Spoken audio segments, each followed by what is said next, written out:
নমস্কাৰ অৰ্চনা Assamese kit চেনেলৰ কি খবৰ আপোনালোকৰ আজি মই নতুন ৰেচিপি এটা লৈ আহিছোঁ ৰেচিপি জিকাৰ সৈতে মচুৰ দাইলৰ ৰেচিপি আৰু এইটো ৰেচিপি মানে আপোনালোকে গৰম গৰম ভাতৰ লগতো খাব পাৰে আৰু ইফালে মানে ৰুটি পুৰিৰ লগত ধুনীয়া ৰাতিপুৱাৰ ৰেচিপি এটা ধুনীয়াকৈ এনেকৈ খাব পাৰে আৰু আপোনালোকে যদি ভাল পায় মোৰ ভিডিঅ'টো চাই কমেণ্ট কৰি জনাব আৰু আপোনালোকে বনাই খাই চাব পাৰিব ট্ৰাই কৰি চাব আহকচোন ভিডিঅ'টো মই ৰেচিপিটো কেনেকৈ বনাওঁ আপোনালোকে চাব দেই চাই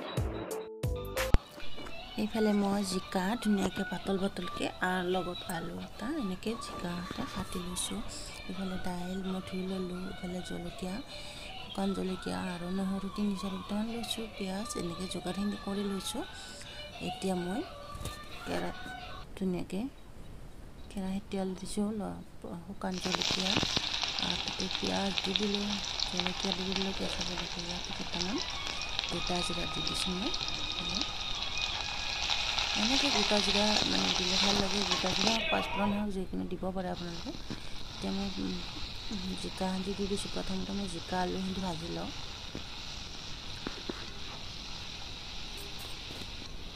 ইয়াতে মই হালধি দি দিছোঁ হালধিখিনি দি কিনে ভালদৰে লৰাই দি নিমখখিনি দি দিছোঁ মই নিমখে হালধি একেলগে দি দিলোঁ দি কিনে আন্দাজমতে দিলে হ'ল যিহেতু জিকাটো ভাজি থাকোঁতে অকণমান কমি যায় ইয়াতে আপোনালোকে জিকা মানে নিমখৰ আন্দাজটো কম কৰি থাকিব আৰু এটা মচুৰ দাইলকেইটা মই এতিয়া দি দিছোঁ মচুৰ দাইলকেইটা দি কিনে ভালদৰে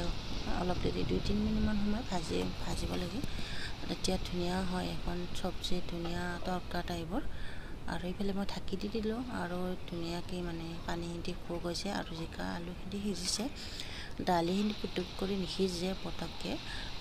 সেইটো পানী দিব লাগিব এতিয়া দালিখিনি অকণমান দেৰি ভাজা হৈ গ'ল এতিয়া মই পানী দি দিছোঁ পানীটো মই দি দিছোঁ অকণমান বেছি কৰি কিয় দালিটো ভালকৈ গলি যাব তেতিয়াহ'লে আৰু ধুনীয়া মানে হৈ যাব এতিয়া মই জিৰা গুড়ি অকণমান দি দিছোঁ আৰু ধনিয়া গুড়ি অকণমান দি দিব জিৰা ধনিয়া অকণমান পাউডাৰ দি দিছোঁ মই এয়া কি ধুনীয়াকৈ উতলি আছে চব্জিখন আৰু চব্জিখন এনেকৈ মানে ভাল লাগে গৰম গৰম ভাতৰ লগত আপোনালোকে এনেকৈ ৰাতিপুৱাৰ ভাতৰ লগত অকণমান আপুনি এনেকৈ চব্জিখন বনাই খাব আৰু বিৰাট টেষ্টি আৰু আপোনালোকে অকল ভাত বুলি নহয় ৰুটিৰ লগতো খাব পাৰে আৰু পুৰি ৰুটি চবৰ লগতে খাব পাৰে চব্জিখন বিৰাট টেষ্টি হয় আৰু আপোনালোকে যদি ৰাতি বনোৱা চব্জিখন এনেকৈ থৈ দিয়ে ৰাতিপুৱাৰ কাৰণে বাহি চব্জিখন এইটো চব্জি বিৰাট টেষ্টি হয় আৰু আপোনালোকে চাবচোন ট্ৰাই কৰি এনেকৈ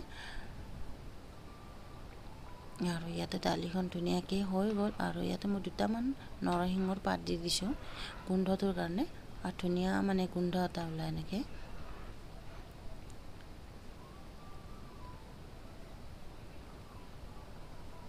ধুনীয়াকৈ সিজিছে আৰু দাইলটো গলি গৈছে আৰু ইফালে হৈ গ'ল মোৰ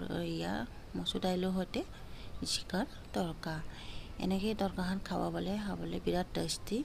আৰু আপোনালোকে যদি মোৰ ভিডিঅ'টো চাই ভাল লাগিছে কমেণ্ট কৰি জনাব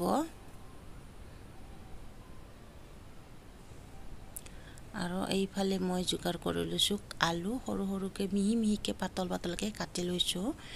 2টা আলু লগত এনেকৈ মই ভাজি অকণমান আলু ভাজি আৰু এইফালে জিকাৰ সৈতে মচুৰ দাইলৰ তৰকা এনেকৈ আলু ভাজিখন মানে খাই ভাল লাগে মিহি পাতলকৈ কাটি এতিয়া মই ইয়াতে হালধি দি দিছোঁ আৰু নিমখটো ইয়াতে দি দিলোঁ আৰু লাষ্টত আলুখিনি ভালকৈ ভাজি ল'লোঁ ধুনীয়াকৈ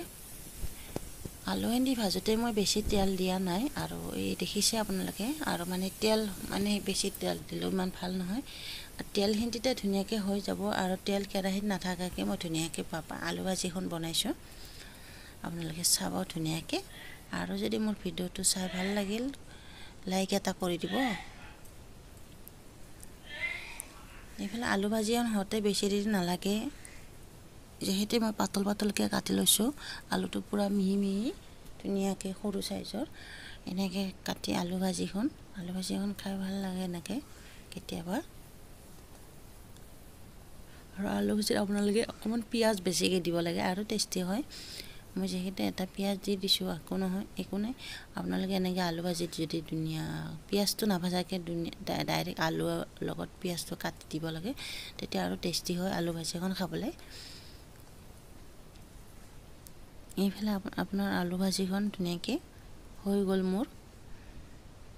চব কি ধুনীয়া হৈছে আলু ভাজি এনেকৈ। আৰু আপোনালোকে যদি ভিডিঅ'টো চাই ভাল লাগিল, কমেণ্ট কৰি লাইক কৰিব, লগতে চেনেলটো ছাবস্ক্ৰাইব কৰিব নাপাহৰিব।